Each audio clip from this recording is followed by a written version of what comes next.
Magandang umaga sa inyong lahat.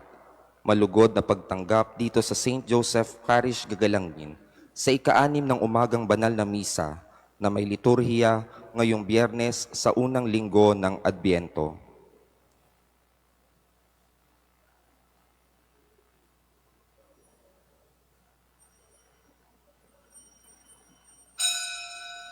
Tumayo po ang lahat at tayo makiisa sa Eucharistikong pagdiriwang na pamumunuan ng ating Kura Paroko, Reverendo Padre Douglas D. Badong.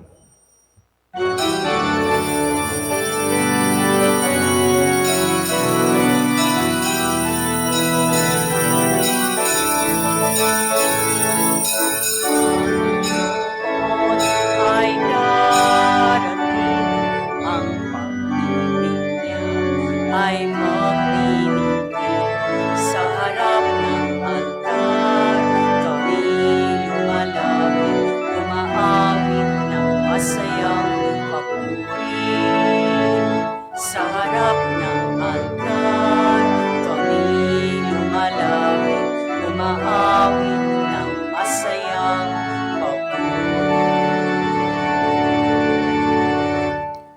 Sa ngalan ng Ama at ng Anak at ng Espiritu Santo, Amen.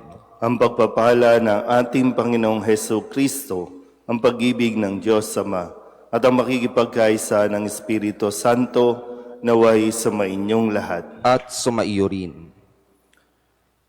Mga kapatid, aminin natin ang ating mga kasalanan upang tayo'y maging marapat gumanap sa banal na pagdiriwang. Inaamin ko sa makapangyarihang Diyos at sa inyo mga kapatid, na lubha akong nagkasala sa isip, sa salita at sa gawa, at sa aking pagkukulang.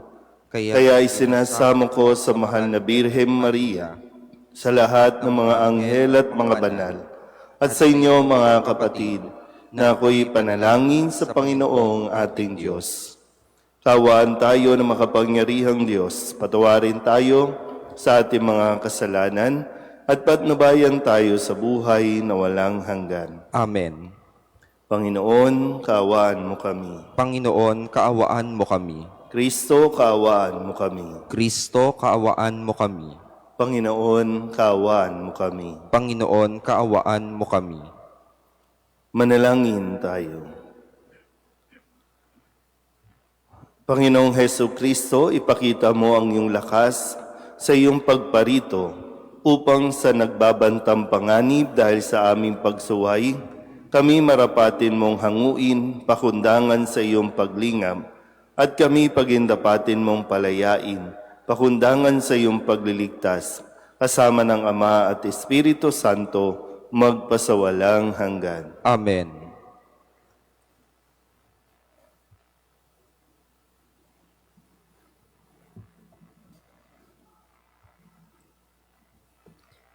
Pagbasa mula sa aklat ni Propeta Isaías.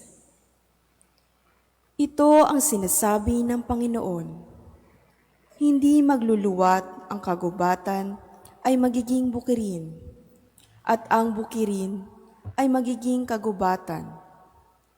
Sa panahong iyon, maririnig ng bingi ang pagbasa sa isang aklat, at makakakita ang mga bulag. Ang mababang loob ay muling liligaya sa piling ng Panginoon at pupurihin ng mga dukha ang banal ng Israel. Sapagkat ang malupit at mampang-upasala ay mawawala na. Gayon din ang lahat ng mahilig sa kasamaan. Lilipulin ng Panginoon ang lahat ng naninirang puri, mga sinungaling na saksi, at nagkakait ng katarungan sa mga matuwid. Ito ang sinasabi ng Panginoon, ang Diyos na tumubos kay Abraham tungkol sa sambahayan ni Jacob. Mula ngayon, ang bayang ito ay wala nang dapat ikahiya o ikatakot man.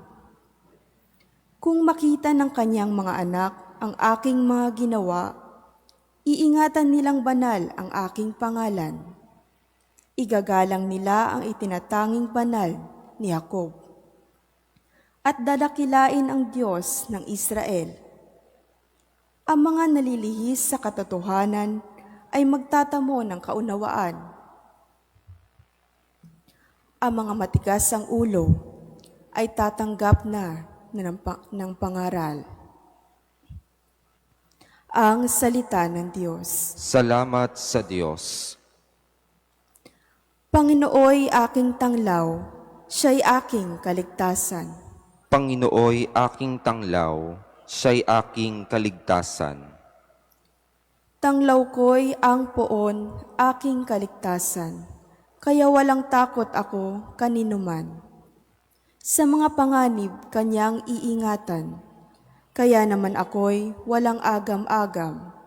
Panginooy aking tanglaw, siya'y aking kaligtasan. Isang bagay lamang ang aking mithiin, isang bagay itong sa poon hiniling. Ang ako'y lumagi sa banal na templo, upang kagandahan niya'y mamasdan ko, at yaong patnubay niya ay mata mo. Panginooy aking tanglaw, siya'y aking kaligtasan. Ako'y nananalig na bago mamatay, masasaksihan ko iyong kabutihan na igagawad mo sa mga hinirang. Sa Panginoong Diyos tayo'y magtiwala, ating patatagin ang paniniwala. Tayo ay umasa sa kanyang kalinga. Panginooy aking tanglaw, siya'y aking kaligtasan.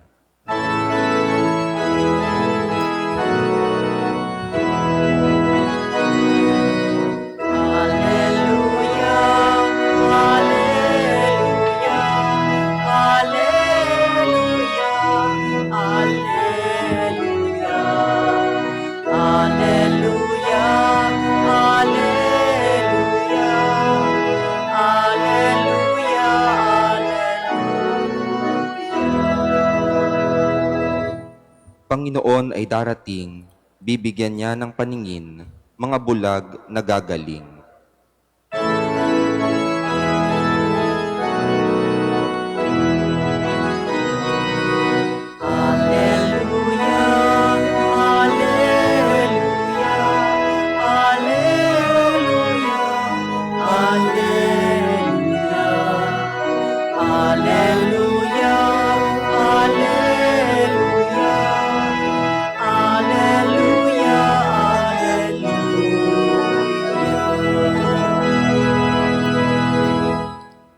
Sumainyo ang Panginoon. At sumaiyo rin. Ang mabuting balita ng Panginoon ayon kay San Mateo. Papuri sa iyo, Panginoon.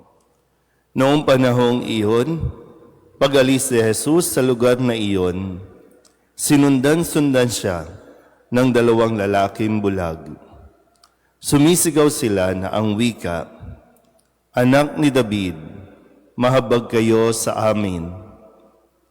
Pagpasok na Jesus sa bahay, lumapit sa kanya ang mga bulag. Tinanong sila ni Jesus, "Naniniwala ba kayo na magagawa ko ito?" "Opo, Panginoon," sagot nila. At tinipo niya ang kanilang mga mata at sinabi, "Mangyari sa inyo ang ayon sa inyong paniniwala." At nakakita na sila. Maigpit na ipinagbilin sa kanila ni Jesus na huwag sasabihin ito kanino man. Ngunit nang sila'y makaalis, ibinalita nila sa buong lupaing yaon ang ganiwa sa kanila ni Jesus. Ang mabuting balita ng Panginoon. Pinupuri ka namin, Panginoong Hesukristo. Isang magandang umaga po sa inyong lahat. Ngayon po ay Biyernes sa unang linggo sa panahon ng pagdating. Maganda po na mapagnilayan natin mabuti din itong sinabi ni Jesus dito sa 2 bulag na ito na sunod ng sunod kay Jesus. Marahil po sa kanilang sitwasyon, alam na natin kung ano ang kanilang nais na hilingin kay Jesus. Di ko lang alam po no, kung anong itsura ng dalawa, papaano nakalapit kay Jesus, dalawang bulag. Marahil, no, ini-imagine ko na lang po no, na mayroong umaangkay, mayroong nagdadala, kasi parehong dalawang bulag ang ginamit no, na halimbawa. Pero ang matingkad po dito na mas magandang mapagnilayan natin ay yung sinabi ni Jesus na, naniniwala ba kayo na magagawa ko ito? At mangyayari ang ayon sa inyong paniniwala. Mangyayari ang ayon sa inyong paniniwala.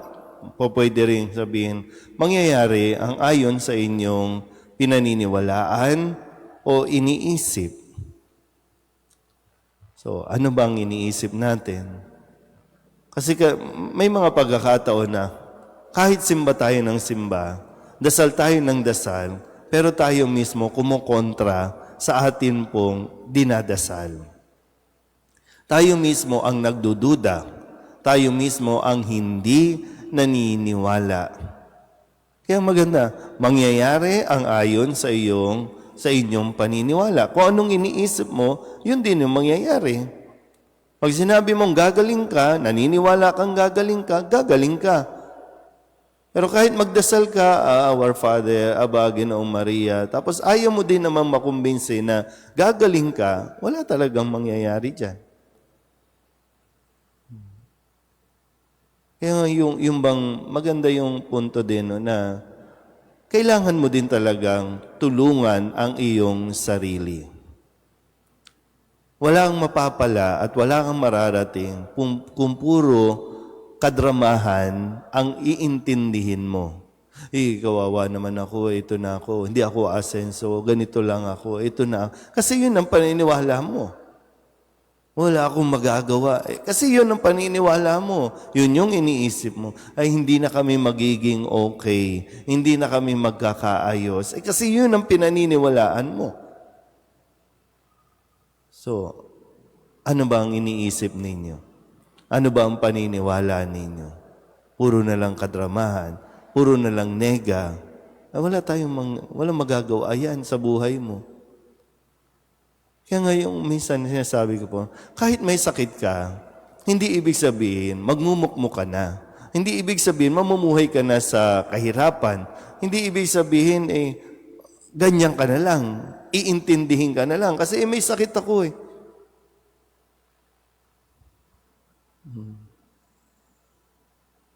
So, sana po, no? Gaya ng sinabi ni Jesus, kung ano ang ating paniniwala, yun ang mangyayari sa atin. Yun ang mapapala mo, yun ang makukuha mo. Hindi tinanggihan ni Jesus itong dalawang ito. Pero nandoon na di ba? Sa umpisa pa lang, nandoon na, naniniwala sila na matutulungan sila ni Jesus. Mapapagaling sila ni Jesus. Ando na yung parang mahalaga na dapat taglayin ng mga taong lumalapit sa Kanya. I-claim mo na yan. Baka lang po, no? Yung iba, kasi ngayon meron ng mga na-release ng mga result, ng mga exam. Yung umpisa pa lang, duda ka na, huwag ka nang mag-exam. Pero ngayon, no, marami na ang nakapasa. Yan, kasi naniwala ka. At yung paniniwala, sinabayan mo ng pagkilos, sige lang, kahit na sabihin natin, kinakabahan ka, pero naniwala ka na ipagkakaloob sa iyo yan, kaya na ipagkaloob. O sakali man na hindi naging mapalad, hindi napasama, may sariling, mayroong itinuturo pa si Jesus, mayroon pang kailangan matutunan, mayroon pa tayong dapat na maranasan. Pero, stay positive. Hindi porket hindi nakapasa, wala nang kinamukasan. Hindi porket hindi ka napasama sa mga top, dyan na lang. Stay positive. Mayroong magandang naghihintay, mayroong magandang mangyayari sa buhay mo. Always Think positive. Amen?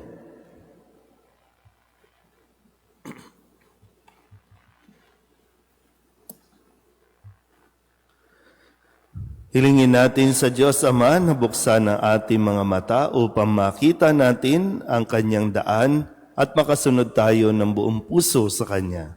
Ang ating pong itutugon, Panginoon, pagkalooban mo kami ng liwanag. Panginoon, pagkalooban mo kami ng liwanag.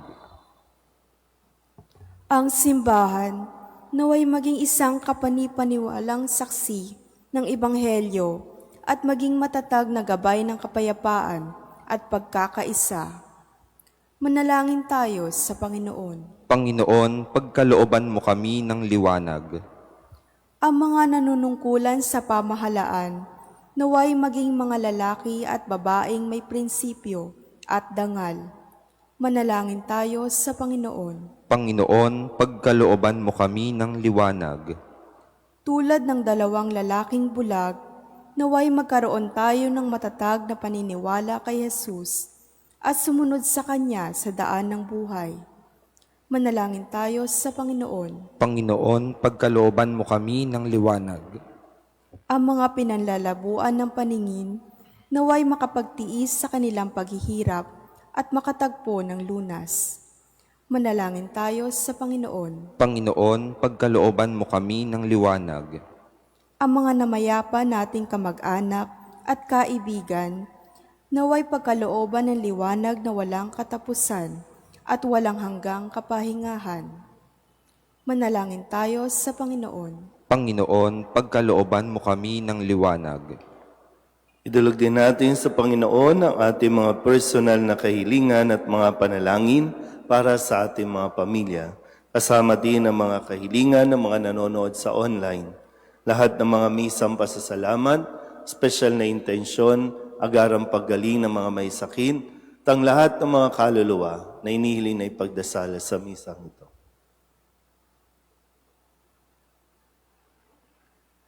Ang lahat ng ito inihiling namin sa ngalan ni Kristo ang aming Panginoon. Amen.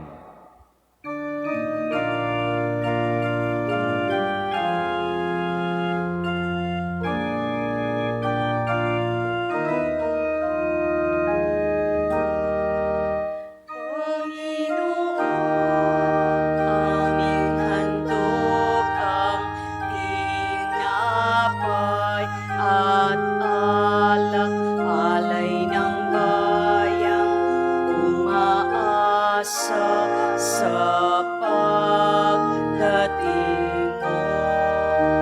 Gayon din aming hinanda ang aming puso upang dito'y mananalig sa pagdating mo.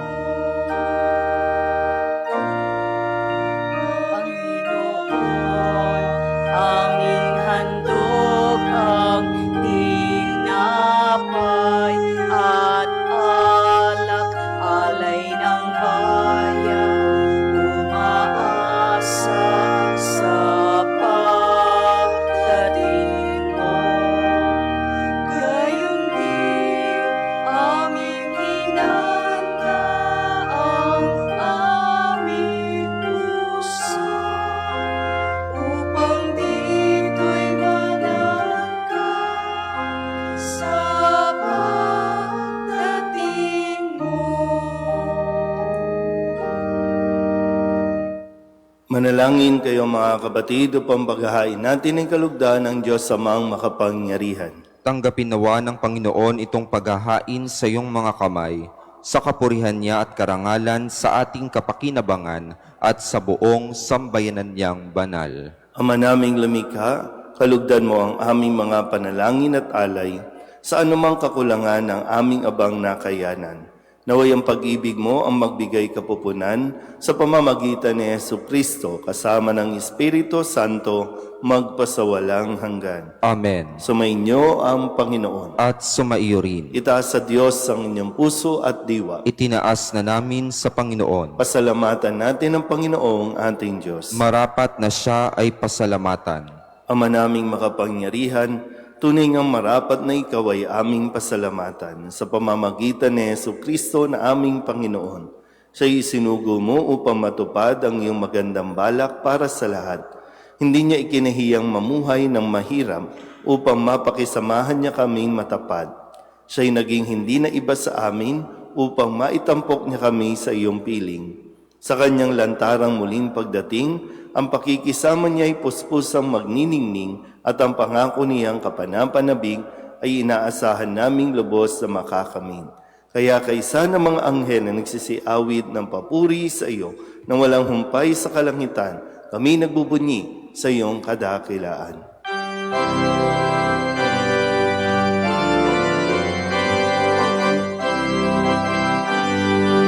Santo, Santo, Santo, Panginoong Diyos ng mga hukbo, napupuno ang langit at lupa ng kadakilaan mo.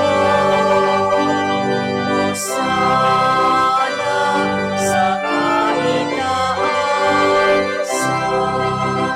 pinagpala ang naparito sa ngalan ng Panginoon.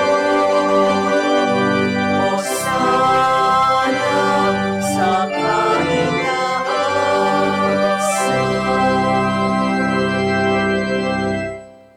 Ama naming banal, ikaw ang bukal ng tanang kabanalan, kaya't sa pamamagitan ng iyong Espiritu, gawin mong banal ang kaloob na ito upang para sa aming maging katawan at dugo ng aming Panginoong Hesu Kristo.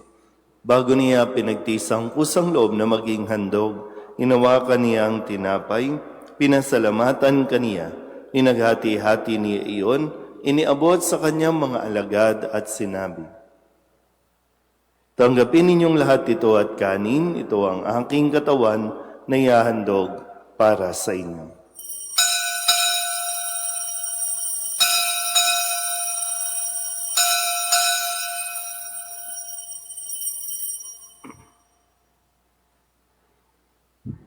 Gayun din naman nang matapos ang hapunan, inawakan niya ang kalis, muli kaniyang pinasalamatan. Iniabot niya ang kalis sa kanyang mga alagad at sinabi,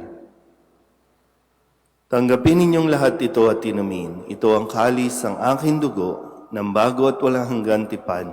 Ang aking dugo na ibubuhos para sa inyo at para sa lahat sa ikapagpapatawad ng mga kasalanan. Gawin ninyo ito sa pag-alaala sa akin."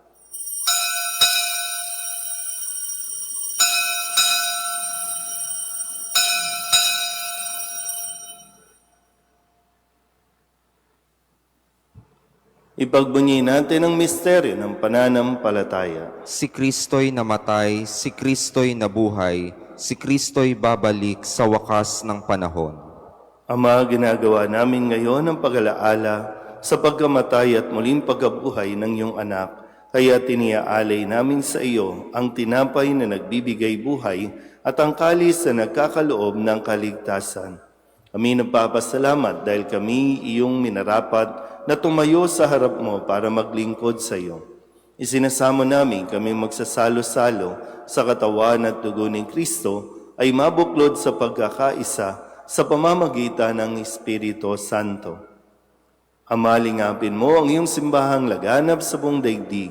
Puspusin mo kami sa pag-ibig kay San Francisco na aming Papa at ni Jose na aming Obispo at ng Tanang Kaparian.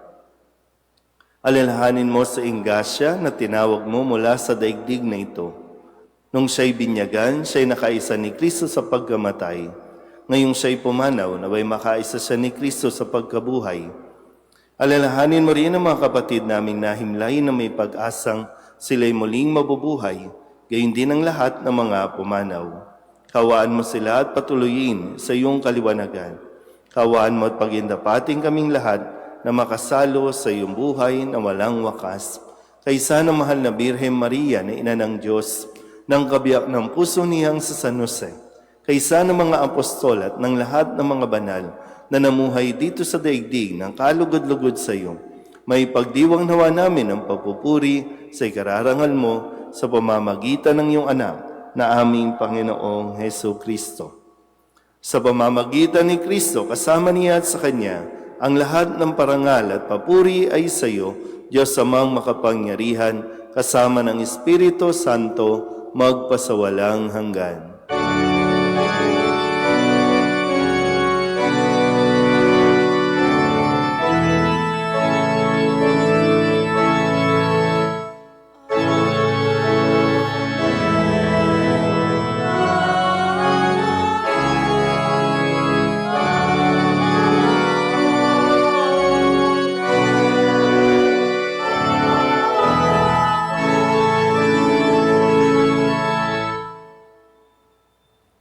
Sa tagubili ng mga nakagagaling na utos at turo ni Jesus sa Panginoon natin at Diyos, ipahayag natin ang lakas loob.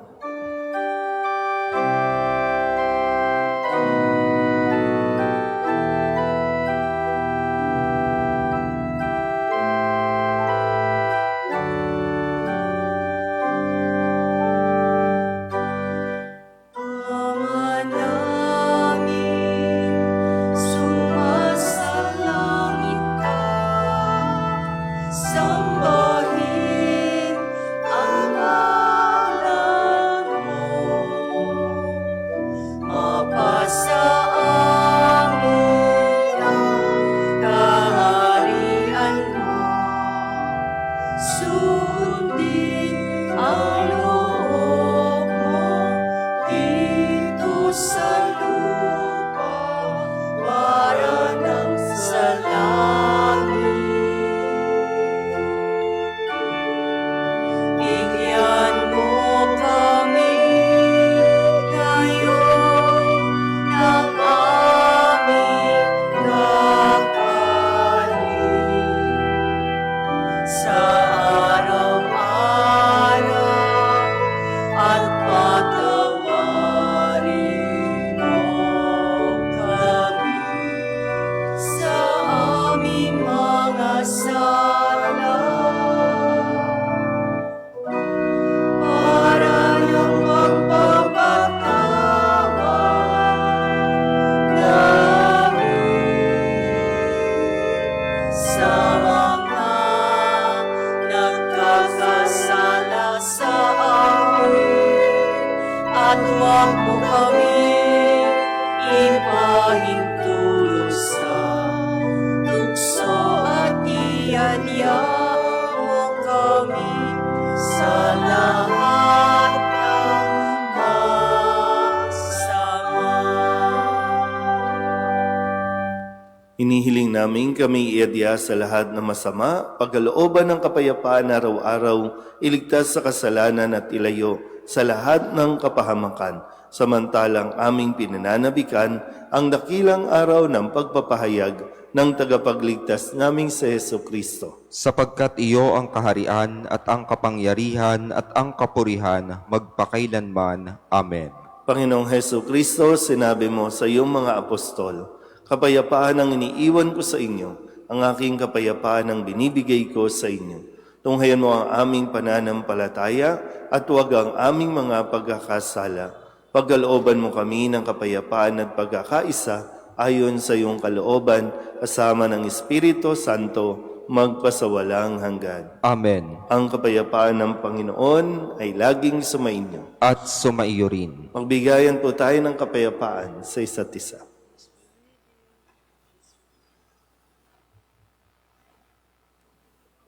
Kordero ng Diyos na nag-aalis ng mga kasalanan ng sanlibutan, maawa ka sa amin. Kordero ng Diyos na nag-aalis ng mga kasalanan ng sanlibutan, maawa ka sa amin. Kordero ng Diyos na nag-aalis ng mga kasalanan ng sanlibutan, ipagkaloob mo sa amin ang kapayapaan. Ito ang kordero ng Diyos. Ito nag-aalis ng kasalanan ng sanlibutan. Mapalad ang mga inaanyayahan sa kanyang piging. Panginoon, hindi ako karapat-dapat na magpatuloy sa iyo, ngunit sa isang salita mo lamang ay gagaling na ako.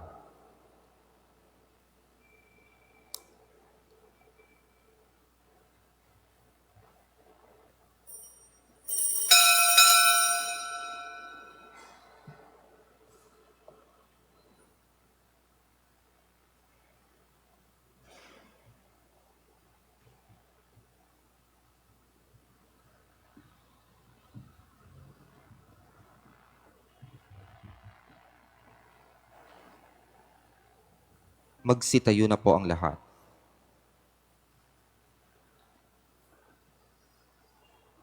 Manalangin tayo.